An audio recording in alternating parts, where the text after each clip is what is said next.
age and a society of equality. We talk about racial equality, we talk about gender equality, we want equality in the workplace, we want equality in the schools, we want, even more so these days, equality in the home. You know, in most homes today, or in many Australian households, both spouses work. And so often husband and wife decide to share the workload at home as well. I think that's a great idea. And I wish I could say to you this afternoon that I was truly and well domesticated, but I'm learning, because I think it's only fair that we share the workload, particularly when both of us are working. We got a new washing machine recently, and it's got so many little buttons and lights and levers, you almost need a pilot's license to operate it. But I thought, well, look, it's time I did my share, particularly my sweaty jogging clothes. I thought I'll do the wash. I'll go down and put a load of wash through. And when I got down there again, all those buttons, and I called down to Robin, my wife, and I said, which switch do you use? Which button do you put on? And she replied, well, it all depends. What's written on your shirt? Well, I picked it up and I said to her, Manchester United. In frustration, she came down and did the washing herself. But friends, the household chore that I detest most of all is vacuuming. We weren't made to vacuum, were we? I mean, it's such a tedious job. The most generally that I do when it comes to vacuuming is lift up my legs so Robin can vacuum around where I'm sitting. But vacuuming is one chore I really hate. So you can imagine my delight last weekend when I read in the BBC News that they're in the process of working out a way for you to communicate with the objects at home. So soon you'll be able to communicate with your washing machine, with the vacuum cleaner, with your fridge, with the light bulb. I want to read to you what it says. Imagine Googling your home to find your child's lost toy, or remotely turning on the tumble dryer for another cycle after it has texted you that the clothes are still damp. In the past few months, companies such as Google have been touting the possibility of interconnecting people and objects, light bulbs, fridges, cars, buildings, to create an Internet of Things. We've moved from a desktop internet to mobile phones and mobile internet. The next step is buildings and objects, enabling us to communicate with them directly. What a great idea. Imagine, now this is reality, friends. This isn't some pie in the sky. This will be part of day-to-day life before very long. You will be able to send a message home to the oven or the microwave to have your meal warm or cooked and warm by the time you get home from work. And yes, hopefully you'll be able to get a message through to the vacuum cleaner saying, come on, get that carpet vacuum before I get home from work. But friends, it's a reminder of the fabulous, fantastic and amazing age in which we live. Let me just remind you about the World Wide Web. You know, 2 billion people use the internet today. 255 million websites are available to all of us. Just think about it. There are 550 billion web pages. Don't try to read them all before you go to bed at night. 290, listen to this, friend, 294 billion emails are sent each day. Just think of that. It's almost unfathomable, isn't it? We have people around the world who are able to access all this information. It's a reminder that our world population is now 7 billion. Every year that population grows by 80 million. You know what that means? Every 12 years our world population grows by 1 billion people.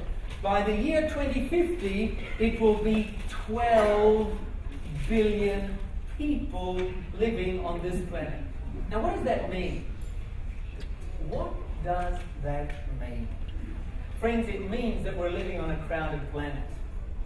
Each person has an impact on the planet's environment. Every one of us. We leave our footprint on this earth. The world population is taxing the earth and its resources. The stability of the planet's ecosphere has been severely compromised. Just think of this for a moment. To provide the land needed and the food for all these people, we're clearing our forests at the rate of 1.5 football fields per second. Per second. You know that more than 1 million trees are cut down just to make toothpicks? What's the results of all of this? Well, widespread disease, emergence of new strains of disease, food and water shortages, poor harvests, violent and destructive storms caused by climate change. And of course this has an impact on the world's population. For example, 22,000 children die each day due to poverty. Just think about that. Almost 50% of the world, that's 3 billion people, live on less than $2.50 a day. Try doing that. See what it's like. Just spending $2.50 on food. See how you manage at the grocery shop. You know, Woolies making all that money, and it's making that money because you and I cannot survive on $2.50 a day. Listen to this. The assets of the world's 3 richest men combined are more than the combined gross national product of all the least developed countries in the world. Imagine that. So, what does this mean to us? What is the future outlook? Well, during the next 40 years, you know, we've been talking about this population growth. Remember, 1 billion people every 12 years. 95% of the world's population growth will occur in the poorest countries, already struggling with poverty, illiteracy, civil unrest, and limited natural resources. What does this mean to us? There'll be more people in poverty with risk of extreme environmental and social consequences. So, where are we going? What does all this mean? All sorts of people are making comments on where they think our world is headed. We've got scientists, we've got futurologists, we've got all types of people, including social commentators like Philip Adams. Now, some of you may read his weekly article, his comments in The Australian. Recently, Philip Adams, now by the way, he's an atheist, he's an agnostic. He wrote an article listing the 10 ways he thinks the world could end. I want to share them with you just for interest. He lists the 10 potential plausible scenarios for the imminent end of our civilization and our Earth. First, terrorism. Nuclear weapons could fall into the wrong hands. And by the way, friend, this isn't far-fetched. This isn't the figment of somebody's imagination. This is reality. You've got countries today like Pakistan and others that have a huge nuclear arsenal. And people are asking, well, do the terrorists who live nearby, could they have access to some of these nuclear weapons? So it's not a silly idea. Then epidemics, well, we see more and more epidemics around the hole in the ozone layer. We may eventually reach a stage where that will cause the demise of our civilization as we know it. Or perhaps oxygen depletion. Maybe an asteroid will strike the Earth. It's happened in the past. Why couldn't it happen again? Feasible. Genetic bioengineering. What he suggests is that, as I was saying earlier, we are now making it possible for humans to communicate with objects or things, man-made robots, whatever it might be. There is a school of thought that believes that one day we will create a supercomputer or robot that will actually turn us into slaves. And so the minds in these man-made objects will actually take control of society and of the earth.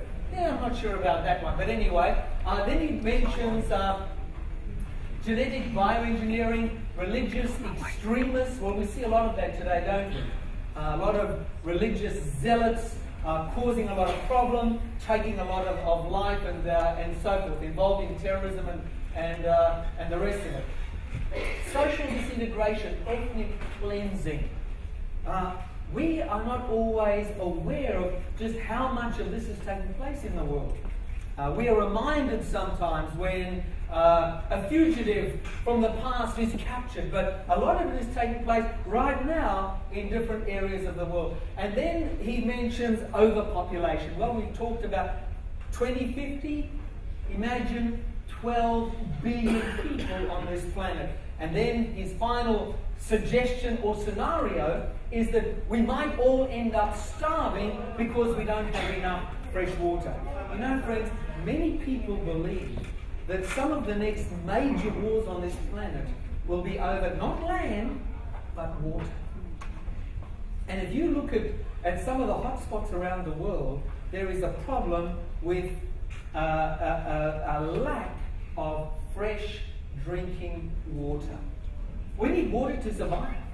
That's what makes life on our planet possible. The fact that we have water to drink. So there are his scenarios. I want you to notice how Philip ends his piece. He says, are there any other apocalyptic threats that I've missed? If so, drop me a line. In the meantime, I hope my cheerful inventory hasn't depressed you too much. Have a nice day. Well, thank you, Mr. Adams, and have a nice day to you too. Because after reading that scenario, you've got to admit it's pretty difficult to have an optimistic outlook on life and the future of our planet. But friends, the fact of the matter is this. Ordinary people are looking at all this information. We are looking at events taking place on our planet, and we are wondering, where's it all leading? What is going to happen? What does the future hold for me and my family? People from all walks of life seem to sense that something of world magnitude is about to take place. Things are not just going to go on as normal indefinitely. They can't. They can't. They realize that things just can't go on as they are. Something's going to happen. Even scientists are suggesting that today. So, how will the world end? Will it be one of the scenarios suggested by Philip Adams? Or perhaps one of the scientists? I read also just an article this last week, 10 scientists, different scientists from around Britain, who each gave their one scenario as to how they think the world will end. So, are they right? We've seen the issues that our civilization is facing. You see, many of these scientists don't believe in God. Philip Adams, not a scientist but a social commentator, he certainly doesn't. He's an avowed atheist. So if they cannot believe how God says the world began, then how can they believe what he says about how it will end? Of course, the answer is they can't. And so they find themselves forced to speculate on cosmic, nuclear, or ecological disasters that will finish off our world. But ladies and gentlemen, I want to say to you this afternoon that God has not remained silent on the earth's final destiny. In His Word, the Bible, He clearly reveals that this world of ours will not end due to fire or ice. It's not going to end in a bang or a whimper. It's not going to end in any of those scenarios that we read from our friend Mr. Adams. It's not going to end in terrorism or an asteroid collision. That's not how the world is going to end. Friends, let me say this. If you really want to know about the future and destiny of our world, look at what God says. Because you see, the Bible contains a lot of information about the final destiny of planet Earth. It's got a lot to say. The Bible indicates that it will conclude with the return of Jesus Christ to this earth.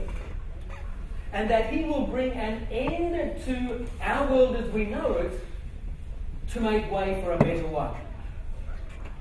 Well, of course, the question we are asking then is, how can I know if that's the way the world's going to end? I want to know about it. How can I know about it? And how will all this affect me and my family? Isn't that what you're asking as well? How is it going to happen? How can I find out more information? How will the world end? When will it end? You may be surprised to find out that the disciples asked Jesus this very same question. As they sat with Jesus on the Mount of Olives, overlooking the city of Jerusalem, the heart and soul of the Jewish people, they said to Jesus, "Tell us, when will this happen? And what will be the sign of your coming and what? And the end of the world." That's what the disciples asked Jesus. And then Jesus made two very important points. Two vitally important points that we should never ever forget or lose sight of. Jesus said, "But of that day and hour, how many people know?" What does it say? No one knows. No, not even the angels of heaven, but my Father only. And so Jesus makes here two important points. Number one, nobody knows the day or the hour of Christ's coming. First point. Second point he goes on to make, special signs will reveal the nearness of His coming. And so, friends, Jesus then outlines basically a broad sweep of the history of our earth, leading up to His second coming. So he says, you can't know the exact day, the day or the hour, but you can be aware that it is near. And friends, the Bible is as helpful on our journey through life as a train timetable is to a train traveller. Because Jesus here gives a schedule of events that are going to take place leading up to His second coming. And friends, by consulting this schedule of events, we can know where we are living in the stream of time. Just how close we are to the second coming of Jesus Christ. So the disciples came to Jesus and they said, "Look, tell us, when is this going to happen? What will be the sign of your coming and the end of the age?" And then Jesus, sitting with the disciples there on the Mount of Olives, He lists a series of signs. He gave them an outline of future events that would indicate how near they were to His coming. Jesus, the Bible says, left the temple and was walking away when his disciples came to him to call his attention to the buildings. You know that the temple in Jerusalem, first Solomon's temple, and after it was destroyed, the one built by Herod, these were amongst the most magnificent buildings ever built. And the Jewish people were extremely proud of their temple. It was the center of their life, the center of their nation. It was the center of all that they did. And so as they were walking by the temple, the disciples turned to Jesus and they said, "Just look at this temple. Isn't it fabulous?" They called Jesus' attention to the temple and its buildings. And friends, it sure was a magnificent building. And then Jesus responded. Listen to what he says. "Do you see all these things?" He's looking at the temple, all that's happening there, all those buildings. "Do you see all these things?" he asked. "I tell you the truth." Now, there would be few more devastating things that he could have said. He said, "I'm telling you the truth. You're telling me to look at this temple. I tell you the truth, not one stone will be left on another. Every one will be thrown down." Imagine. It was as if they'd been struck dumb. Those disciples just couldn't believe what Jesus was telling them. That their temple would be destroyed. For them, they thought, this must be the end of the world. And Jesus then blended both events. I want you to pick this up, it's very important. The destruction of the temple in Jerusalem and the signs leading to the end of the world itself. Jesus blended them together. Many of the events that preceded the destruction of the Jerusalem temple in the first century would repeat themselves on a global scale before the end of the world. You notice? And that's how Jesus begins to outline this series of events. Jesus said the destruction of the Jewish temple in Jerusalem would be the first sign. All right? It was to be the first sign in this timetable of future events that would indicate that he was coming back again. You know, friends, when you go to Jerusalem today, you can stand on the Mount of Olives where Jesus stood. You can look over the city like he did. But when you do, you won't see the Jewish temple. What you will see is the Dome of the Rock, a beautiful Muslim shrine. It stands exactly on the spot where the ancient Jewish temple once stood. 40 years after Jesus made this prediction, this amazing prediction, the Roman armies of Titus surrounded the city of Jerusalem. They'd come to quell a rebellion. Titus stood there with the Roman legions. They conducted a siege. No way in, no way out, no food in, very little water. It was just a matter of time. And finally, in AD 70, they broke through the walls, and as they did so, Titus sent out a command. He said, "I don't want the temple destroyed. Make sure no one harms the temple." You see, friends, that temple was full of golden objects. And Titus wanted to take those objects, he wanted to take that gold back to Rome with him as booty. And so he said to the soldiers, "Leave the temple alone. The rest of the city is yours, but don't touch the temple."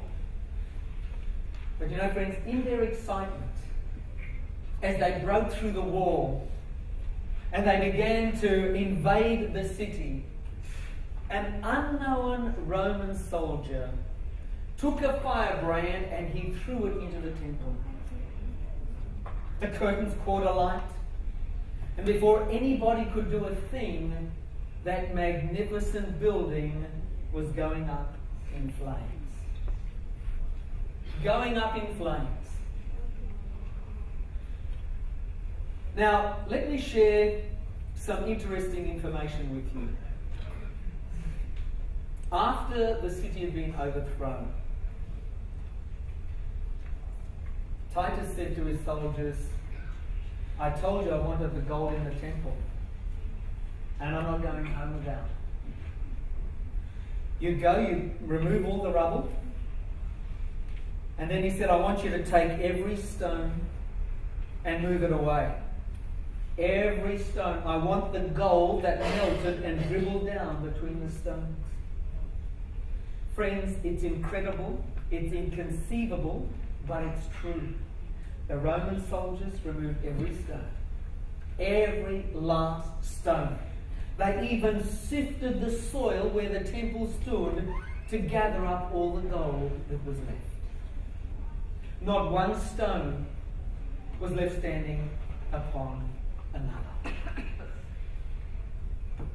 Jesus said to his disciples as he looked down through time, as he gave an outline as to what was going to happen, these major events that were going to happen leading up to his second coming. It was like an hourglass, like the sand running through an hourglass. He said, here's the schedule, here's the time. The first event will be the destruction of the temple here in Jerusalem. Not one stone will be left standing upon another. Ladies and gentlemen, 40 years after he made that prediction, the temple was destroyed. It's a matter of history. You can read all about it by the historians who were there. Read Josephus. You can read every detail about what happened, just as Jesus predicted. The first sign was fulfilled AD 70. Now, I want to tell you something very, very interesting.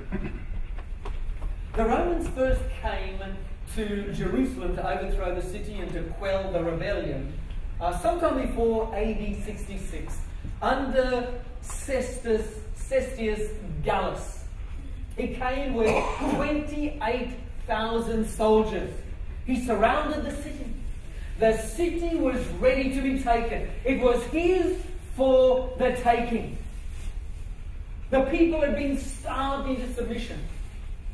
Friends, if you want to read how terrible a siege can be, read what happened there in Jerusalem. You know, inside that city, inside those walls, there were 1 million people. No food, no water. If you want to find out what happens to a city without food and water, read Josephus' account of the siege of Jerusalem. Terrible. You can't imagine how terrible. Mothers ate their own children, their own babies. Can you believe it? It was the most terrible, terrible situation. He had the city at its mercy. He was ready to invade. There was nothing to prevent him from capturing that city. But then, for some unknown reason, he turned around, broke the siege, and left Jerusalem. Listen to what Josephus says. Oh, but let me just come back here. The city was ready to be taken. He turned around and he left.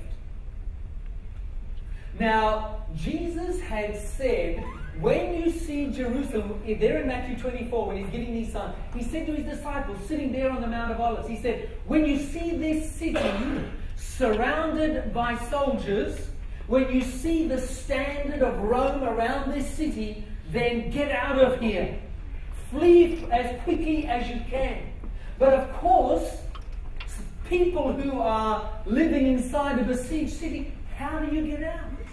How do you get? Jesus said, when you see that happening, when you see this city, Jerusalem, surrounded by soldiers, by Roman soldiers, he said, let those who are in the midst of her depart. How do you depart when you're in a city that's under siege? No one in, no one out. In fact, anybody who tried to escape from Jerusalem, you know what the Romans did? They crucified them. And on the hills around Jerusalem, it was filled with crosses, holding Jews who were crucified there who tried to escape the city. So how could you escape?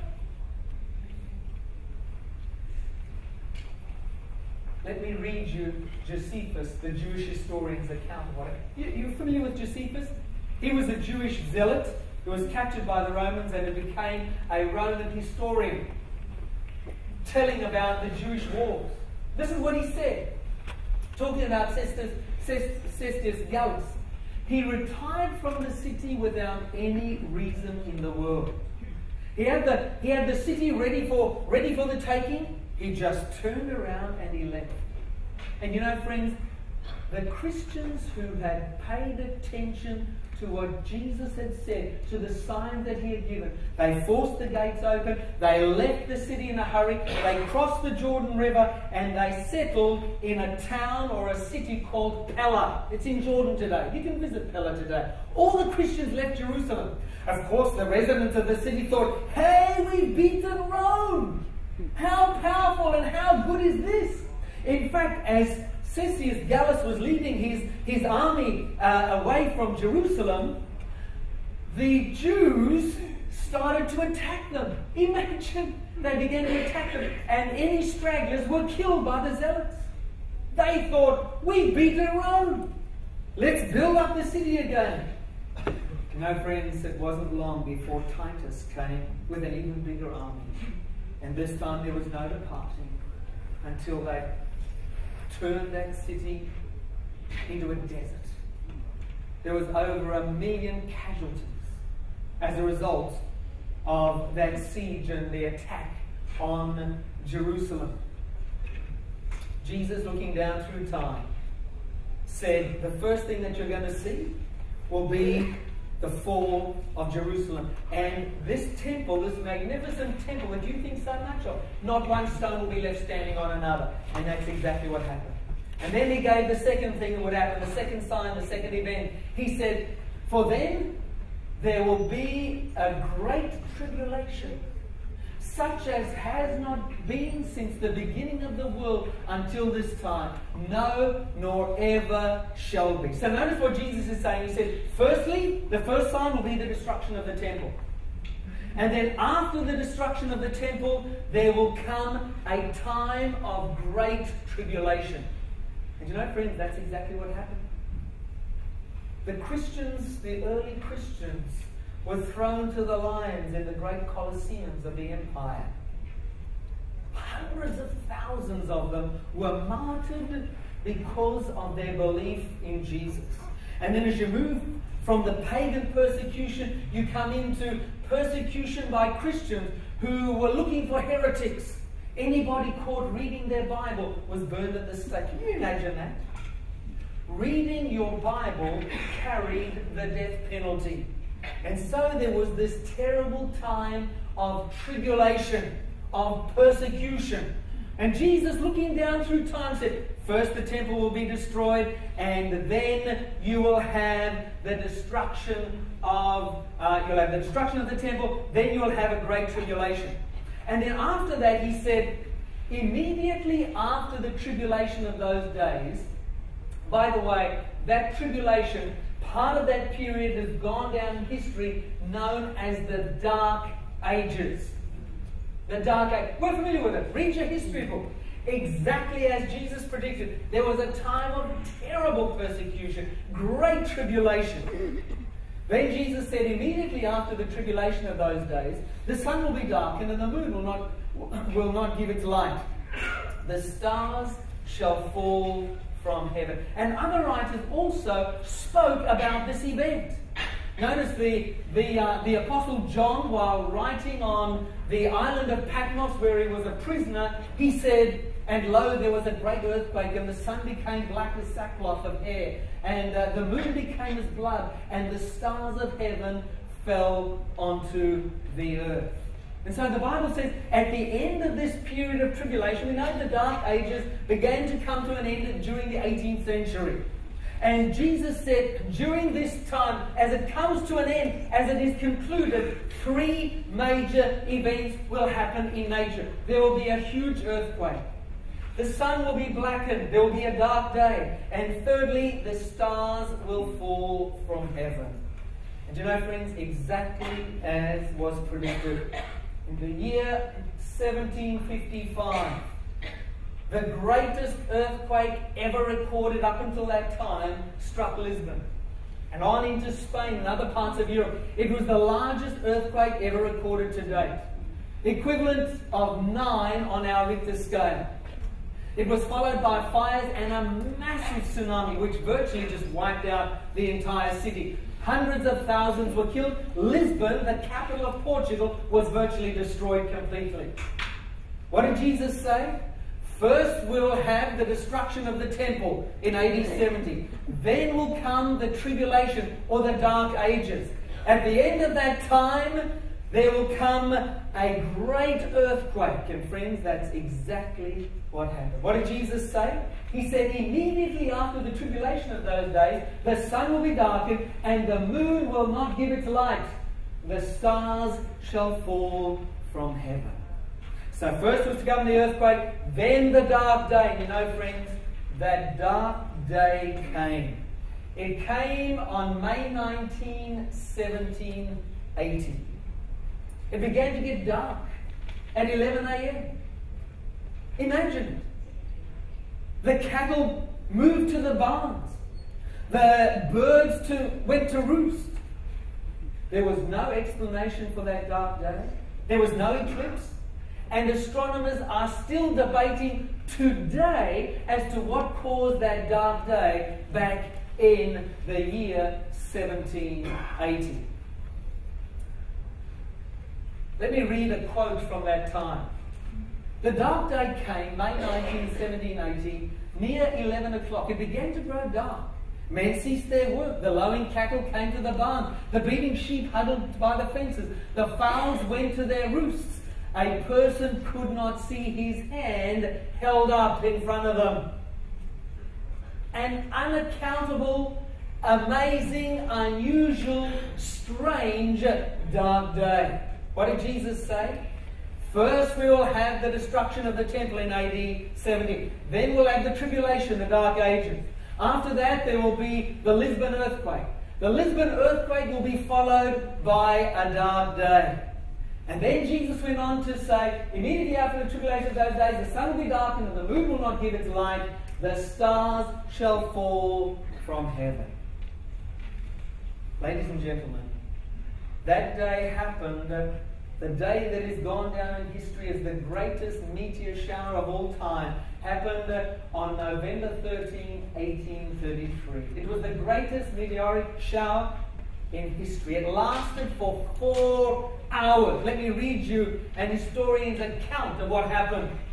Those who were so fortunate as to witness the exhibition of shooting stars on the morning of November 13, 1833, probably saw the greatest display of celestial fireworks that has ever been since the creation of the world. Friends, the disciples came to Jesus there on the Mount of Olives and they said, Lord, tell us, when are you going to come back and how will we know?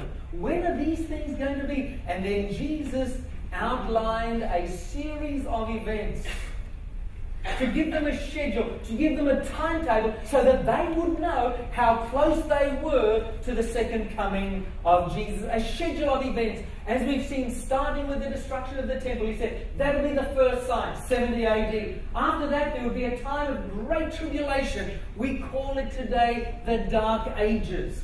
After the Dark Ages, he said, will come a massive earthquake. 1755, Lisbon is destroyed by one of the greatest earthquakes this world has ever seen. He says, after that will come the dark day. After the dark day, you'll see the falling of the stars in 1833. Yes, friends, the stars fell just as Jesus predicted in the year 1833. And then Jesus continues there in Matthew 24. As the disciples are sitting around him, you can imagine them sitting on the edge of their seat, wanting to know what was going to happen, what the future held in store for them and their families.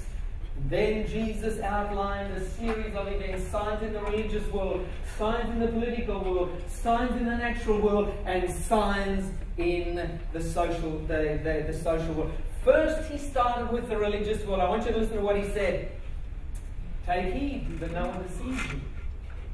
For many will come in my name saying, I am the Christ, and deceive how many? Many. So, 3 times, as the disciples were sitting there, 3 times Jesus warned them about situations that were going to take place in the world of religion. 3 times he said he warns against false Christs and false prophets. Friends, doesn't that say something to us? There's a message here. As Jesus is outlining what's going to happen as we hasten to his return, 3 times he says, don't be deceived. Don't be deceived by what? Don't be deceived by false prophets and false Christs. Then many false prophets will rise up and deceive many. There's the second warning. Then the third. False Christs and false prophets will arise and show great signs and wonders, so as to deceive, if possible, even the very elect. In Matthew 24, we have the signs in the religious world. You know, we see today, just think of the deceptions that are about. We see cults rising up. We see the New Age movement. We see the occult and spiritualism. Friends, these are all promoting a false message of salvation. They are false prophets. They have a false doctrine, a false gospel. I want you to just think of the occult and spiritualism. Think of the television programs on our television screens every week. It's just amazing. Charm, Ghost Whisperer, Smallville, The Vampire Diaries, Supernatural, Bones Expert. Friends, these are what our young people are watching. Let me assure you, most young people today, and let me not just limit it to young people, most people in our community today are more influenced by these television programs than they are by the Bible, the Word of God. Just think of the movies we watch on our big screens. Harry Potter. Have you seen the figures of how many editions or copies of Harry Potter is being sold worldwide? Man, it is just mind-boggling. Harry Potter, Twilight, Ghost, City of Angels. Friends, these were big hits on the silver screen. City of Angels, The Sixth Sense, Meet Joe Black, I Am Legend, Avatar. The next big deal, Super 8, Steven Spielberg's big hit. You'll see it advertised when you leave this theatre. Friends, they're all to do with the occult and the supernatural. This is what is influencing our society today more than anything else. What did Jesus say? Don't be deceived. He repeated it. He said it 3 times. Why? Because he knew what was going to happen. Friends, his message to us is, don't be deceived. False prophets. Just a few weeks ago we saw Harold Camping predicted that Jesus would return May 21, 2000. Friends, these are things that are happening right now. I'm not talking about nonsense, little things that are happening way over on the fringes of society. These things are happening and they are hitting the news headlines every day. By the way, have you met Alan John Miller and Suzanne Luck? You've seen them on the television? Listen to what the newspaper says. This is out of the Sunday Now. This is just a couple of weeks ago. Listen to this, friends. A couple who claim to be Jesus and Mary Magdalene have set up in Queensland and are attracting disciples from across the country. Well-educated, sophisticated, modern Australians believe that that's Jesus Christ, and that when Jesus Christ was here, he married that woman Mary Magdalene. Friends, they believe it. Listen as I read further. This is from the same newspaper. I'm just copying that in. He claims that he is Jesus, she is Mary Magdalene. Now listen to this. They have returned from heaven to reveal truth and show us how to connect with God. They can communicate with the spirits. Now friends, you might think that these are quacks and nobody would take any notice of them. Listen to this.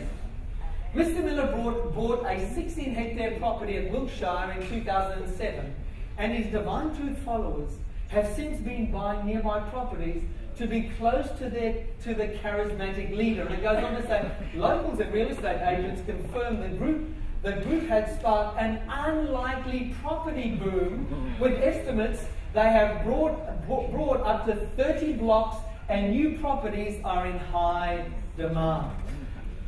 What did Jesus say? Beware. Beware of false prophets and false Christ. So here Jesus is outlining to us things that are going to take place in the religious world, in the spiritual world, that is going to have an impact upon each one of us living in this day and age. And what does he say? Don't be deceived. And he says it 3 times. There's a message there, my friends. After dealing with the religious world, he moves on to the political world. I want you to notice what he says. And you will hear of wars and rumors of wars. For nation will rise against nation, and kingdom against kingdom. Now you might say, well, this world has always had its wars. But not like today, friends. You know, the last century has seen 2 world wars with more loss of life than any other period of, well, all other history combined. There are an average of 30 wars being fought on our planet every year. The last century, 2 world wars and an average of 30 wars a year. Listen to how much money we spend on military hardware and wars. 800,000 million on military each year. I wish I had the time to just explain to you how much money that really is. That is huge. Friends, a fraction of that amount of money could solve all the education problems in poor countries, provide them with water, sanitation, and enough food to eat. But we are spending 800,000 million on military check. That's 100 million. While we sit here today, $100 million will be spent on the military. The world's nuclear, just think about how ridiculous this is. The world's nuclear arsenal is equal in destructive power to 4 tons of TNT for every man, woman, and child on the face of this planet. Enough nuclear weapons to destroy every person on Earth 150 times? Does that make sense to you? What did Jesus say? There'll be talk about war, there'll be rumors, there'll be people involved in the military. People will be fighting wars. So friends, after giving signs in the religious world, signs in the political world, he now comes down and he gives his disciples. They're sitting there on the Mount of Olives, they're saying, Lord, tell us, how will people know when they are getting near to your coming? When are these things going to happen? And Jesus outlines the timetable, 70 AD. Then he goes through the Great Tribulation, 1755, 1718, 1833, and then a whole list of things in the religious, political, natural, and social world. Notice what he says. There will be what? Famines, pestilences, and earthquakes in various places. Friends, Jesus lists 3 main natural phenomena. Famines, pestilences, and earthquakes. Let me share with you some information. 40 countries today are facing food shortages due to famine. 1 billion people go to bed every night chronically hungry as a result of famine. Friends, these are not figures pulled out of the sky. You can get on that internet, check it out for yourself. 1 billion people, imagine it. Go to bed hungry each night. They don't have enough food because food can't be grown as a result of famine. 9 million people die of hunger each year in our modern world, where we spend $800,000 million on bullets and weaponry. People are dying of starvation. 9 million a year. That's 25,000 die each day of hunger. What did Jesus say? There will be famine. You know, friends, we can put people on the moon. We can send rockets off to Saturn, to Mars, but we can't feed our own people on this planet. Man, for me, it's a conundrum. I just don't understand it. But what did Jesus say? In the last days, there will be famine. Then he goes on to say, and there will be pestilences. Now, what is a pestilence? A pestilence is a disease that devastates crops or run rampant in human beings. Today, friends, we face all kinds of scourges and pestilence that affect our herds, our crops, and us as individuals. Let me share with you something that happened just this week. You're probably reading about it in your newspaper. This is from the BBC. The E. coli outbreak in Germany, modern Germany, one of the most sophisticated countries in the world, with a brilliant health system. Notice what they say. The E. coli outbreak in Germany is a new form of bacterium. Researchers and public health experts believe. It goes on to say it can cause the deadly complication, I've listed there HUS, affecting the blood and kidneys. More than 1,500 people have been infected and 18 have died. The World Health Organization said the variant had never been seen in an outbreak situation. Look, friends, this is a new pestilence. It's a new strain that's never ever been heard of. They don't have an answer. I hear them first they blame cucumbers from Spain. Do you remember? Then they found, no, it's not cucumbers from Spain. Well, it must be cucumbers from somewhere else. Now I hear them say it's bean sprouts. Bean sprouts. Look, they might be right. The fact of the matter is, friends, it's a new strain, a new pestilence that we have no answer for. Think in our modern time of what a scourge AIDS is. There are 33 million people in the world who live with AIDS. 33 million. Let me tell you, I visit Africa quite regularly, and there you see the result, the outcome of what it means to have a high incidence of AIDS in your community. 2.6 million new cases last year. This is in the 21st century. 1.8 million AIDS-related deaths last year. And notice, friends, 16.6 AIDS orphans. Both parents died, young children left without a mother or father, left without any security because of AIDS. We still don't have a cure for AIDS. 33 million people? Friends, that's a pandemic, that's a catastrophe. We spend 800,000 million on armaments. We can't find the money to find a cure to AIDS. What did Jesus say? There will be pestilence. Consider cancer statistics for an example, as another example. You know there today are 100 different strains of cancer. The World Health Organization says cancer rates will increase by 50% to 50 million new cases by the year 2020. Friends, in 2008, there were 13 million new cases of cancer around the world. And you know the startling information? Australia, New Zealand, and the USA have the highest rates of cancer. It's our own country we're talking about. What did Jesus say? There will be pestilences, there will be disease, there will be virus. Just think of malaria. There are 247 million cases of malaria. 1 million malaria deaths last year. Imagine that. 1 million deaths. In Africa, a child dies every 45 seconds from malaria. And we can't find a cure for malaria? 20% of all childhood deaths in Africa will be a result of malaria. Isn't that amazing? Then Jesus spoke about earthquakes. Remember he said? Famine, pestilence, earthquake. But I just made a list of a few recent earthquakes. December 2004, Indonesia, a 9.2 earthquake. Remember the tsunami? Hundreds of thousands of people lost their lives. March 2005, another massive earthquake, this time 8.7. 2009, a massive earthquake hit Samoa. Remember there was a tsunami? Hundreds of people lost their lives there in Samoa and Tonga. September 2009, Indonesia again, 7.6. September 2010, New Zealand, Christchurch. Remember, it destroyed a lot of buildings. September 2010, Indonesia again, 7.2 on the Richter scale. Just think of what's happened this year. The natural disasters that we have witnessed and experienced in our part of the world in just the last few months. Look at it. January, a massive earthquake in Chile, 7.1 on the Richter scale. Then the same month here in Australia, do you remember the floods? Isn't it amazing how quickly we forget?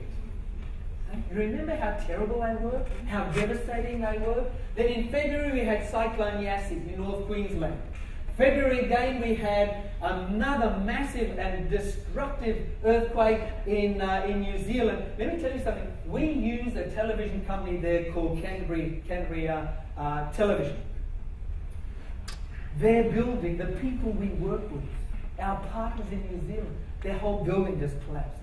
Many lives lost. Now, friends, it hits home. What is going on? What is happening to our world? Massive earthquake in Christchurch again. Then China 5.8 in March. And then remember the Japanese quake? I mean, we've almost forgotten that, haven't we? I've never seen devastation like that. 9 on the Richter scale. Let me give you some idea of what that earthquake was like in Japan. It was the 4th most violent earthquake ever recorded. 600 million times the energy of the Hiroshima bomb. Imagine that. 160 times more powerful than the Christchurch earthquake. That tsunami at places was 15 meters high. I've heard people say, oh, well, I just run away from it. Get out of the way. What were they thinking? Friends, imagine a wall of water 15 meters high. You can hardly imagine it. Coming at you somewhere between 60 and 100 kilometers an hour. Run away? Earthquakes, Jesus said. That's the latest that we've seen. My friends, let me say this today. All nature seems out of control. The earthquakes, the storms, the floods, the cyclones, the tsunami, the unusual weather patterns shout at us, something out of the ordinary is going on.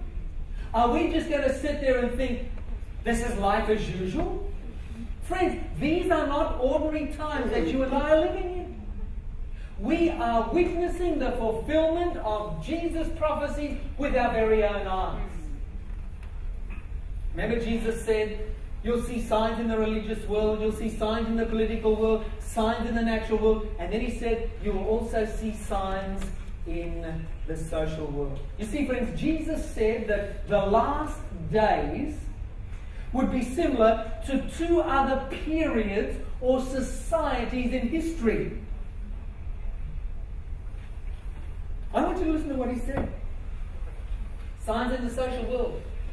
As it was in the days of Noah were, so also will be the coming of the Son of Man. As it was also in the days of Lot, even so it will be in the day when the Son of Man is revealed. So Jesus is saying, hey guys, you want to know what's happening and what it means? Have a look at what happened in Noah's day. Have a look at what happened in Lot's day, and you will have a good idea whether or not you are living close to the second coming of Jesus Christ. Well, what was Noah's day like? You can read about it in the first book of the Bible. It says there in Genesis chapter 6, now it came to pass when men began to what? Multiply on the face of the earth, that they took wives for themselves of what?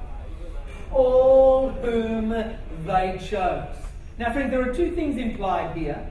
One, the population growth. Men began to multiply. There was population growth. Men multiplied on the earth. Then there is the indication that divorce or devaluation of marriage would take place. They took wives of all they chose. Population growth. Let me share some amazing figures with you. It took many, many years to reach a population of 1 billion, just from the time of Christ. Our world population reached 1 billion in the year 1800. It took another 130 years to reach 2 billion in 1930. Then it took just 30 years to reach 3 billion in 1960. It took just 14 years to reach 4 billion in 1974. It took just 13 years to reach 5 billion in 1987. It took just 12 years to reach 6 billion in 1999. And again, another 12 years, we've got 7 billion coming up this year. Population growth? I call that population explosion. Divorce rates. Consider this. In 1870, there was 1 divorce for every 34 marriages. 1900, there was 1 divorce for every 12 marriages. 1931 divorce for every 6 marriages. Friends, today, you've got 50% chance of divorce if you get married. 1 divorce in every 2. Isn't that amazing? What did Jesus say? As it was in the days of Noah. It's going to be the same when Jesus returns. He says, if you want to know where you're living in the stream of time, have a look at what happened in Noah's day and then see if the same thing's happening in your day. And he said, don't just worry about Noah, have a look at Lot as well. Notice what he says. Jesus predicted the last days would be like the days of Lot, who lived in which city? You know what Sodom is famous for? Friends, the Bible tells us, you don't have to guess.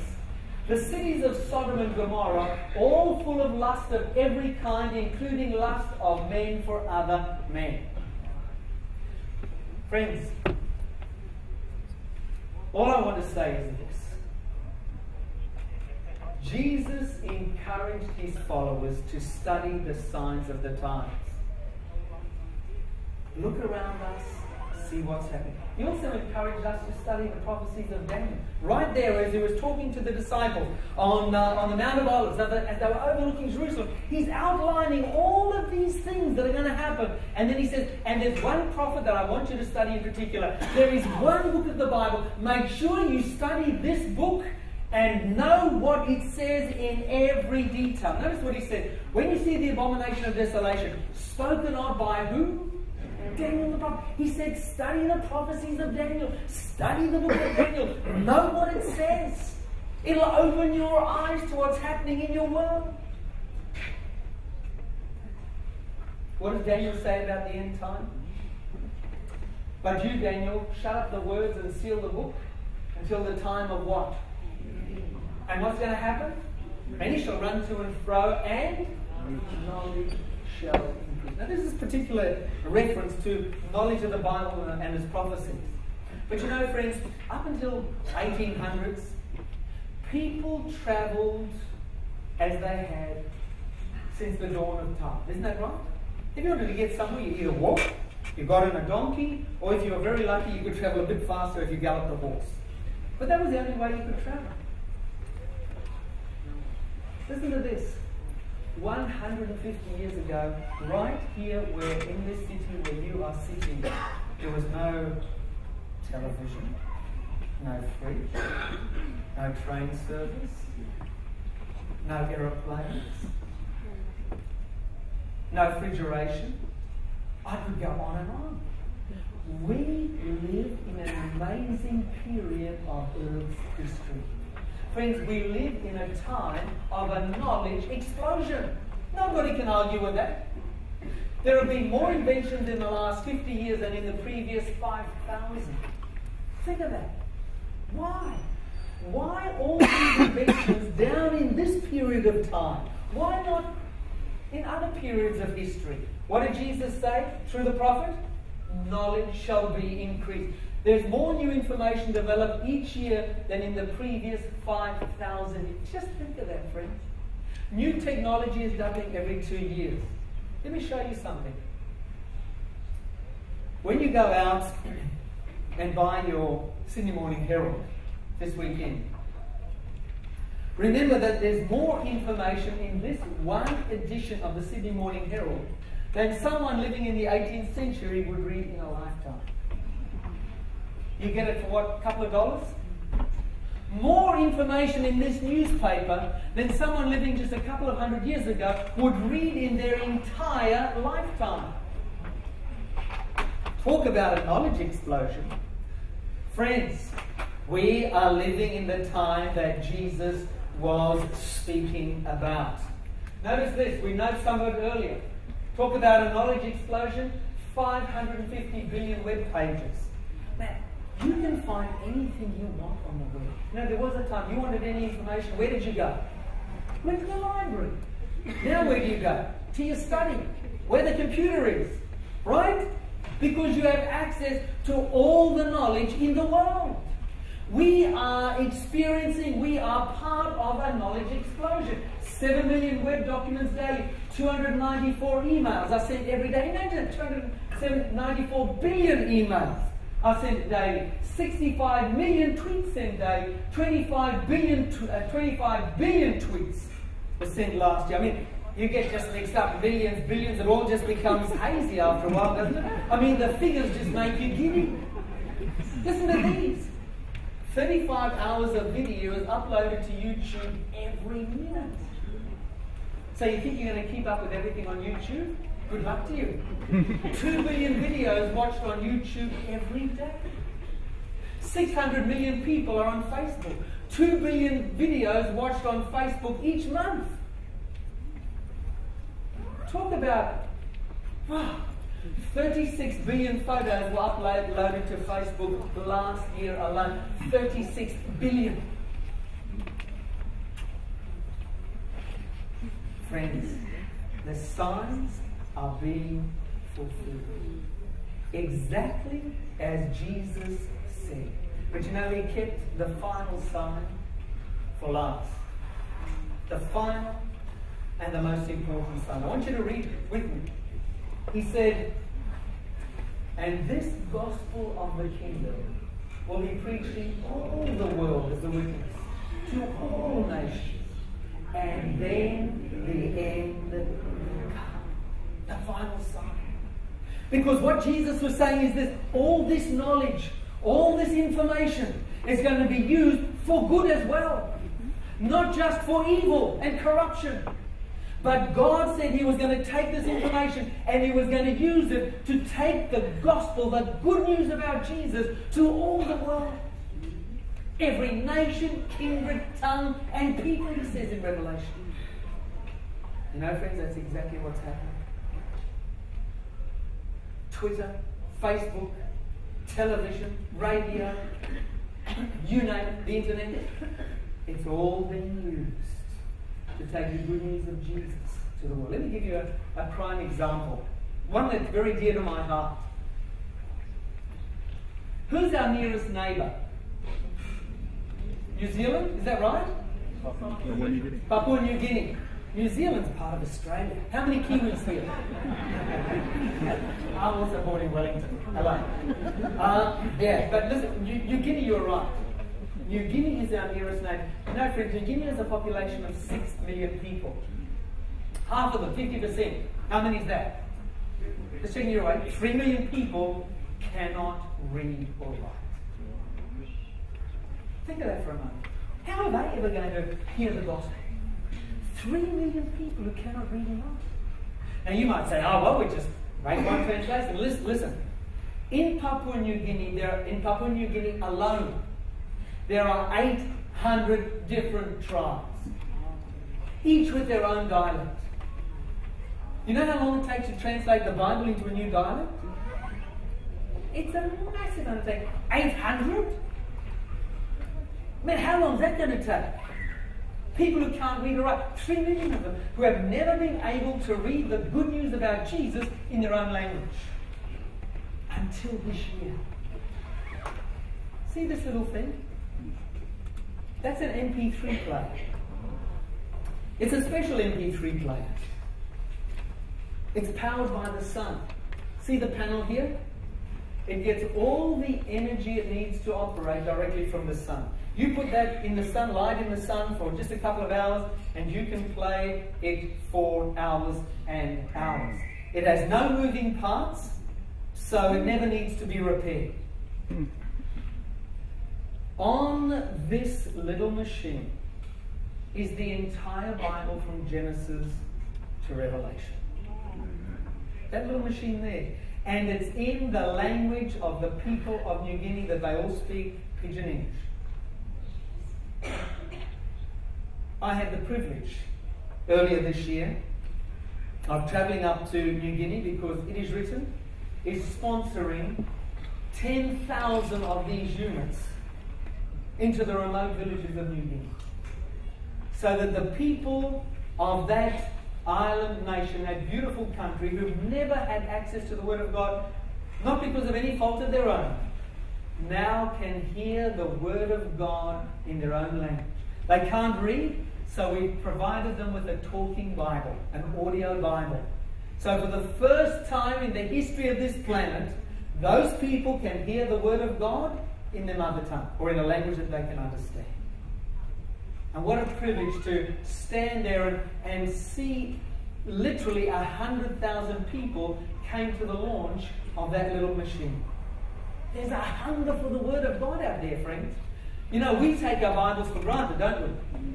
But for people who have never had access to the Word of God, this is a modern day miracle. And let me tell you, it's more than just a modern day miracle, it's a fulfillment of Bible prophecy. It's what Jesus was talking about when he said there in Matthew 24 verse 14, and this gospel of the kingdom will be preached in all the world as a witness to all nations, and then the end will come. It's happening, friends. We got in a little plane with some amazing missionary bush pilots.